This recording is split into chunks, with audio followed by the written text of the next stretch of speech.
the first lights that were established on the southwest coast of Ireland. There was one over at the old head of Kinsale, and there was another one on the Cape Clear Island, and another one up on the loop head at the mouth of the Shannon.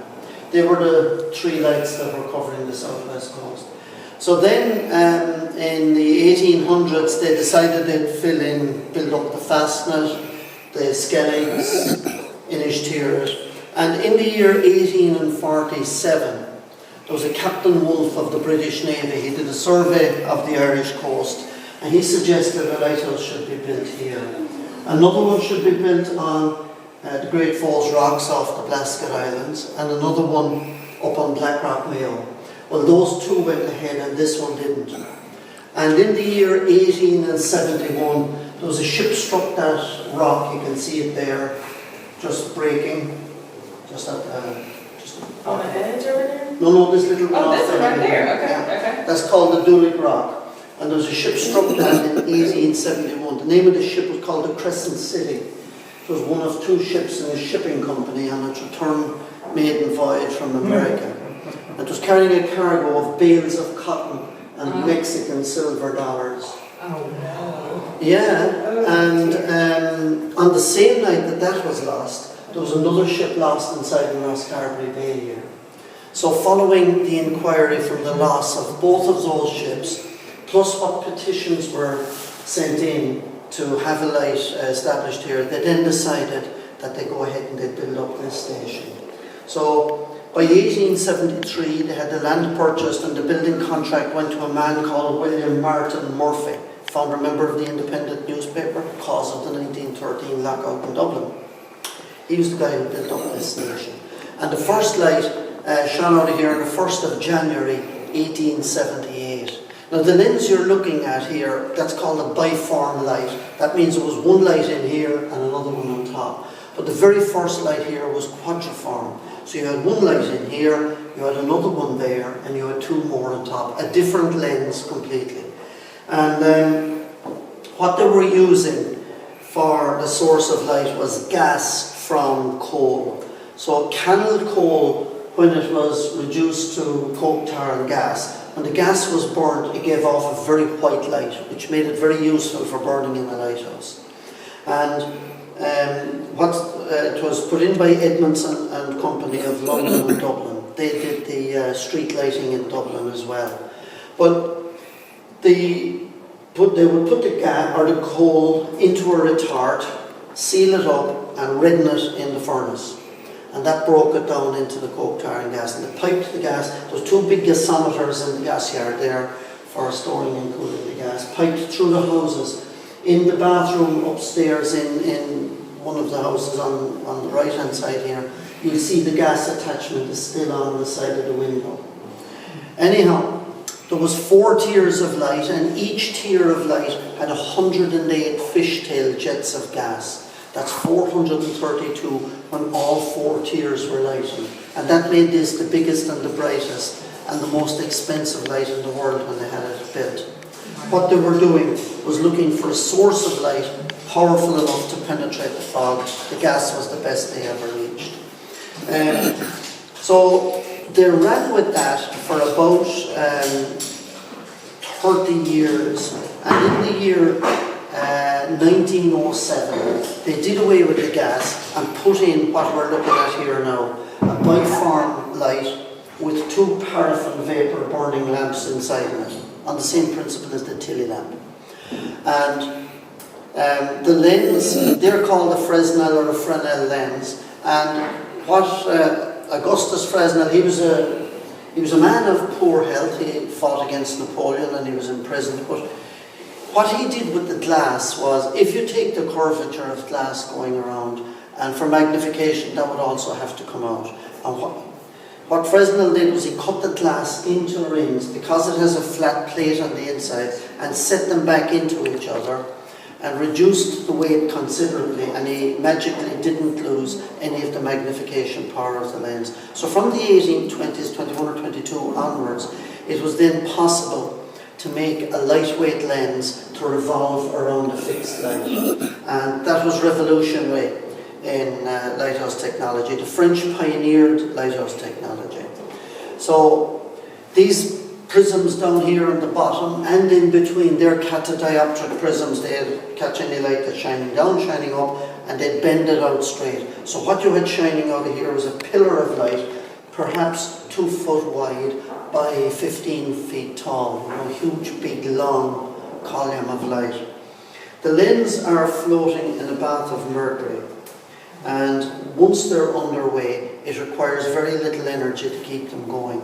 So when this was installed, it was possible to rotate these by a weight-driven clockwork motor.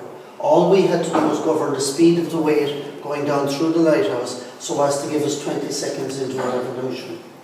And it used to take the weight a half an hour to reach the bottom, so it had to be winched up every half hour. There were 2 keepers on here and 1 keeper on duty. So the first watch would start at sunset and continue until 2 a.m. in the morning, and the second keeper would come on duty and remain down until sunset. The candle power of that oil burning light was 362,000 candles. And the system continued. As you can see, there are 5 flashes. Every time one of these would pass by, you'll see a flash. You saw it last night, the spokes of light. It was nice to see that, wasn't it? So if you were a ship out at sea, every time one of these would pass you, you'd see a flash. And as I said, they're evenly rotated. So that's 5 flashes every 20 seconds. It's group flashing 5 every 20 seconds. That's the character of this station. So when a sailing ship, if you go back in time, when a sailing ship came over the horizon and they looked ashore, all they'd see is what you can see in the distance there is a thin band of land, and they didn't know where they were. So what they would have to do is, and what they were doing is they'd come in to try and identify the coastline. And being sailing ships, they weren't that manoeuvrable, you know. They needed huge space to be able to turn the ship around. They didn't always get it, so they'd drop anchor and ride out the stormy conditions. And that's what happened. The Cecil, the second ship here in Rosscarbery Bay, once they dropped their anchor, it's all mud and sand and soft ground in there, and it just dragged the anchors and up they went onto the rocks. And that was happening a huge amount of ships. So with the advent of this now, it meant that when a ship came over the horizon, they'd look ashore and count the amount of flashes. And then they'd refer that to an international book of lighthouses, buoys and beacons called the Admiralty List of Lights. Every ship carried it. And they'd see the 5 flashes, Galley head south of Ireland. They knew exactly where they were, so they'd be able to set their course. If they wanted to go east, they were looking for 2 flashes every 10 seconds from the old head of Kinsale. Okay. Or if they were wanting to go west, they were looking for 1 flash every 5 seconds from Fresnel. And that's how coastal navigation evolved. Because of that then, there was practically no ships being lost. And ships then were levied. They paid pence per ton of their own weight for every light they passed. This would be collected when the ship at dock and port by the customs, and it was pooled over in Trinity House in London. So there was a board of commissioners for the Irish lights, a board of commissioners for the English lights, and another board for the Northern Lights of Scotland and the Isle of Man. And each of those would make out their estimates for the coming year, dip into the pool and draw from it. So this was a user pay service. It was never a burden on taxation on any country. And anyway, this system continued up until 1969 when they electrified the light. They did away with the oil and put in a 3,500 watt bulb and increased the candle power of the light from 362,000 candles up to 2,800,000. So there's enough power comes out of the top of that now to drive that light 50 miles out to sea. The Earth's curvature is beating us at 30 miles, but if you went 20 miles beyond that, you'd still see the light above in the sky. We've just gone over the dip of the horizon. And thus it will continue now. Modern technology then, when the recession got underway, harbour dues were increased, And when every year the Irish Lights rearrange their light dues, so ship owners wanted to have this looked at. So there was a crowd, a finance crowd in London called Atkinson, and they were commissioned to have a look at the structure of the 3 lighthouse authorities. And they suggested that Ireland should be annexed from the General Lighthouse Fund, or cut out from that. We were given until April, from the turn of the millennium, we were given until April of this year to fund our own services. And when you look out there, there's not too many ships passing by to pay light dues. So what they're doing is they're putting in these LED lights. They're going to do away with this revolving system, and there'll just be a flashing light that will flash the character. And the LED lights, as you know, they're only a couple of watts, run off a 12-volt battery, powered by the sun. So you don't have to look at them maybe once every 15 years. It's total automation. So that's their plan on making it self-sufficient. Our government have no interest in this because the money isn't there to run it. You know. What's the timetable to convert to LED like that? It has expired, so they've a good lot of them done. Okay. When are they going to convert this one?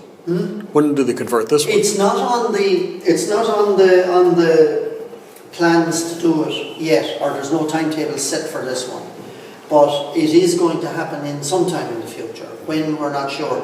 Everything depends on how much the station is costing, and what it's generating. You know, with what's going on now with the mobile phones, this station is generating an income. And with what's going on with tourism, it's generating an income. We'll come back. That's what we want. Something like that with the lighthouse built on it. Fresnel now is as far away again on the other side of it. And we would go out onto that rock and you'd stay there for a month. And come off then for another month. So you were actually literally going to prison for a month. Did you like that? Apparently you did. Okay. They loved it. Did Marie go with you? No, I wasn't married at that time, but it's not great when you're married. No. Or maybe it would be good. Yes, it has its ups and downs. Every time you come home it's good, and go away is a downer, and you know, it has its peculiarities. Yeah. Now, what's the painting of the lighthouse? Here it's all white.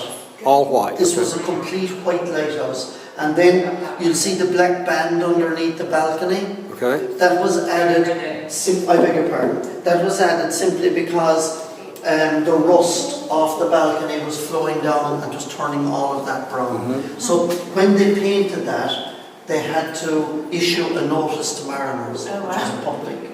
Anything any change in the vision of this station, a notice has to be issued to mariners. So like the Kinsale Head lighthouse has got a different pattern? Yes, Kinsale it's white, black, white, black, white. I never That knew. is so neat. Yeah. Black bands. And there's a reason for everything being done. Wow. Makes sense. Yeah. Fasten it now when the sea hits the tower. Then it'd need trimming. Because the fasten it is a tower up from the water. And when the sea hits it, the sea goes right over it. If you were inside that tower, it's going like that. Does the wind deflect the tower proper? Here, no. Fasten it, yes. What's fasten it? Fasten it is an outlying rock. It's so this tower doesn't deflect in the wind? No.